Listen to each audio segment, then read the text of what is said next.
Hello, my dear ones. Welcome to my YouTube channel Anmol tutors.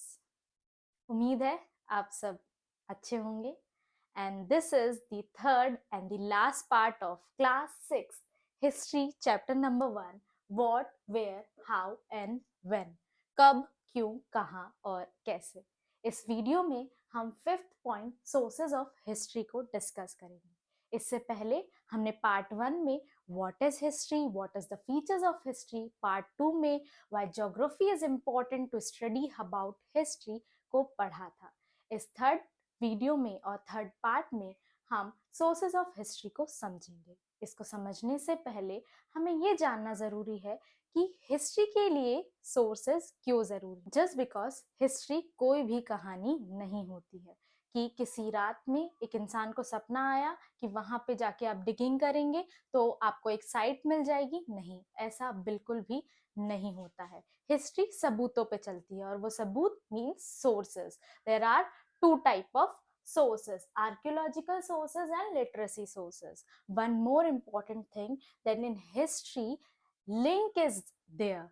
हर चीज की एक link होती है, एक चीज दूसरी चीज से जुड़ी होती है। आप अगर मॉडर्न हिस्ट्री पहले पढ़ लेंगे देन एशियन हिस्ट्री बाद में पढ़ेंगे तो कोई भी लिंक समझ में नहीं आएगा। अगर आप सच में हिस्ट्री को समझना चाहते हैं तो उसे लिंक बाय लिंक पढ़ेंगे तो हिस्ट्री कभी भी आपके लिए बोरिंग नहीं होगी। It is a very interesting subject. So चलिए शुरू करते हैं।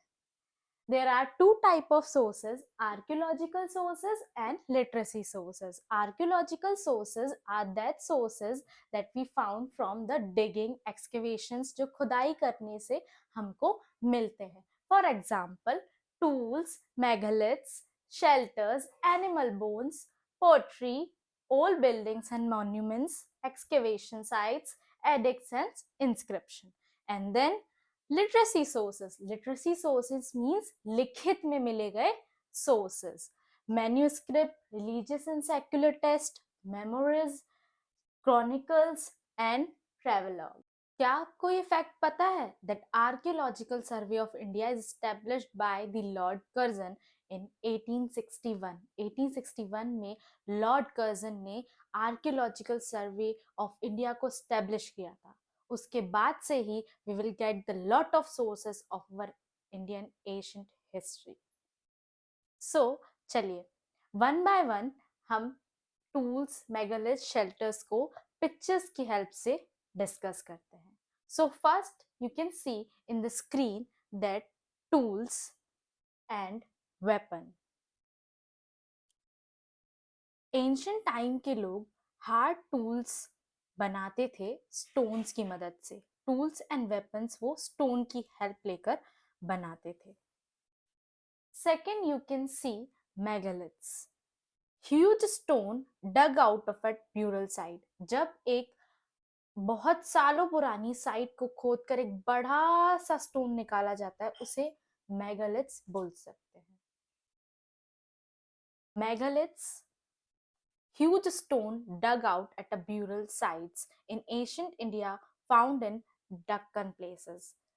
So, Deccan side के areas means southern side के areas से जो बड़े बड़े stones आप देख सकते हैं स्क्रीन पे, इस तरीके के बड़े stones, this is called megaliths. Third you can see in the screen is shelters.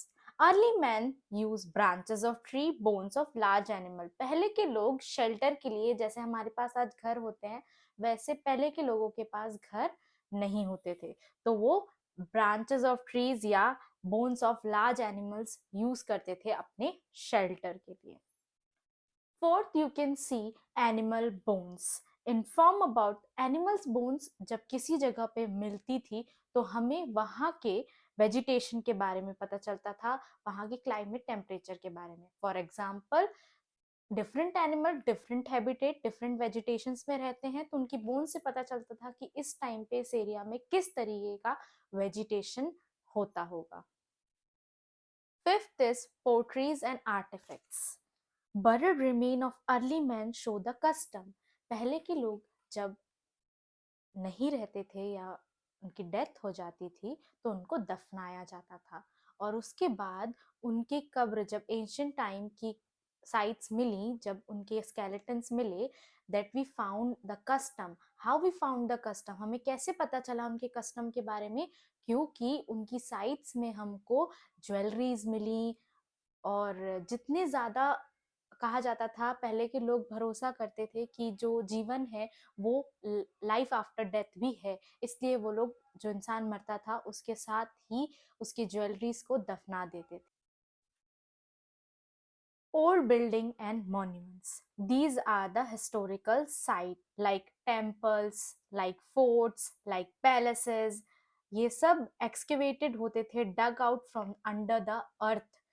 Towns like Mohenjodaro, Harappa, Pataliputra, इस तरीके के टाउन्स भी हमको एक्सकेवेशन साइट में मिले. जैसे कि हरप्पा साइट, मोहनजोदारो साइट्स, इन साइट में हमको पूरी की पूरी सिटी देखने को मिली, और उन्होंने पहले जो जो मॉन्यूमेंट्स बना रखे थे वो आज भी हमको देखने को मिलते हैं. Last we will discuss the edicts and inscriptions. Edicts क्या होते हैं? It is a royal command given by the king or the head of that area or a place. जब आज के टाइम के अगर हम कंपैरिजन करें तो किसी हेड को, पीएम सीएम को कोई भी कमांड देना है तो हम सोशल मीडिया के जरिए, पैम्पलेट्स या पोस्टर के जरिए उसे देख सकते हैं, बट एट द टाइम ऐसे फैसिलिटी नहीं थी, तो दे आर यूजिंग एडिक्ट्स. वो इस तरीके के एडिक्ट्स को यूज करते थे अलग अलग प्लेसेस में, उसको जहां जहां पे उनका राज होता था वहां पे वो इस एडिक्ट्स को लगा देते थे, ताकि सबको रॉयल कमांड्स जो भी किंग ने दी हैं उसका पता चले. इसमें से फेमस आप अशोका के एडिक्ट्स को देख सकते हैं. Then inscription. इंस्क्रिप्शन क्या होते हैं? ये बहुत ही इंपॉर्टेंट टर्मिनोलॉजी है जो हमें हमेशा आती है. What is inscription? इंस्क्रिप्शन जब एक script written on the hard surface, जब एक हार्ड सरफेस पे स्क्रिप्ट लिखी जाती है उसे हम कहते हैं इंस्क्रिप्शन. सो इसके लिए भी हम अशोका के पिलर्स का ही एग्जाम्पल लेंगे. अशोका पिलर्स, जिसपे उसने अपने धर्म का प्रचार करने के लिए इंस्क्रिप्शंस लिखे थे, उसमें अपनी स्क्रिप्ट लिखी थी. सो अब हम लिटरेसी सोर्स को समझेंगे. First literacy source is manuscript. Okay, you can see this type of manuscript, hand written record of an event. जब पहले के लोग, जैसे आज हम डायरी लिखते हैं वैसे ही पहले के लोग भी लिखा करते थे, बट उनके पास ऐसे कोई भी कागज या कॉपी या किताब नहीं हुआ करती थी, तो वो किसकी मदद लेते थे? पाम स्लीव की मदद लेते थे और फिर उनपे लिखते थे. Second is religious and secular text. आप देख सकते हैं there are 4 Vedas, Rigveda, Samaveda, Yajurveda and Atharvaveda. ये सारे वेद हमको एशियन पीरियड के टाइम के रिलीजियस के बारे में बताते हैं, ताकि हम उन्हें जाने और उनको आज भी मेंटेन करके रखें और हमारे आने वाली जनरेशन्स को उसके बारे में बताएं, जो हमको बहुत सारे मोरल्स और वैल्यूज सिखाते हैं. Next is memoirs. What is memoirs? It's a biographical and historical account. पहले के लोगों के बारे में बायोग्राफी लिखी जाती थी. फॉर एग्जाम्पल, जैसे चंद्रवरदायिनी पृथ्वीराज रासो लिखी थी, अर्थशास्त्र कौटिल्य ने लिखी थी. इसी तरीके की बायोग्राफी लिखी जाती थी जो आज हमको मिली है. इस वजह से हमको पहले के लोगों के बारे में पता चलता है. Then fourth is chronicles. Chronicles तो आपको पता ही है, इवेंट, अकॉर्डिंग टू इवेंट चीजों को जमाना, that's are chronicles. Account of event order of time. For example, Abul Fazal ने अकबरनामा लिखा, जिससे हमको अकबर के बारे में, उसके एडमिनिस्ट्रेशन के बारे में पता चला. इसमें कॉटेज देख सकते हैं, एक ओवल शेप का होता था जिसमें राजा और रानी का नाम लिखा जाता. Last is travelogue and accounts of foreigner. जैसे आज ब्लॉग बनते हैं, फूड ब्लॉग बनते हैं, ट्रैवल ब्लॉग बनते हैं, डिफरेंट ब्लॉग्स बनते हैं मीडिया के माध्यम से, वैसे पहले भी लोग ट्रैवल अकाउंट मेंटेन करते थे. बट पहले के लोगों के पास मीडिया नहीं था, तो उसे वो रिटन फॉर्म में मेंटेन करते थे. सो फॉर एग्जाम्पल, हेरोडोटस ने हिस्टोरिया लिखा था. टाइम्स अकाउंट ने हमको इन्वेजन ऑफ अलेक्जेंडर बताया. मेगास्थनीज ने इंडिका लिखी थी जिसमें उसने मॉडर्न रूल्स के बारे में बताया था. फाहिन ने चंद्रगुप्त टू के बारे में बताया था, जो कि एक चाइनीज ट्रेवलर था. हुसैन संग भी एक चाइनीज ट्रेवलर था जिसने नालंदा के बारे में डिटेल अकाउंट दिया था। And then Al Biruni in 11th century में महमूद गजनवी के साथ आया था, जिसने तारीख हिंद और किताबुल हिंद लिखी थी, एक Arabic. Literacy source and archaeological source से हमको ये पता चला कि इतने सारे सोर्सेस जब हमको मिलते हैं तो एक हिस्ट्री बनती है, तभी हमें किसी पास्ट के बारे में पता चलता है। Now, last 3 points. One past or many? What do dates means and how traveling help? So, sixth point is one past or many. क्या हमारा एक ही इतिहास है या अनेक? So, हमने इस पूरे चैप्टर में डिस्कस किया कि one past is not possible. History में हजारों लोगों के हजारों कहानियां, हजारों पास्ट हैं। That's why this is not one past. What do dates means? Dates को समझना बहुत जरूरी है हिस्ट्री में। इसके लिए हमको टाइमलाइन को समझना होगा। So this is a timeline. 0 is the common era, CE। Common era हम इसलिए कह रहे हैं जस्ट बिकॉज इस टाइम पे जीसस क्राइस्ट का जन्म हुआ था।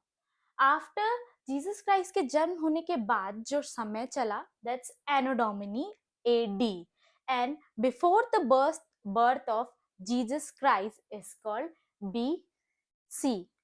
Okay, so ये जो समय है जो हम काउंट करते हैं 0 to 2500 BC, ये अपोजिट की तरफ जाता है। जैसे अगर हम 2000 में करंट टाइम की बात करें, हम 2000 में हमारा जन्म हुआ है तो 2010 में हम 10 साल के होंगे, 10 ईयर।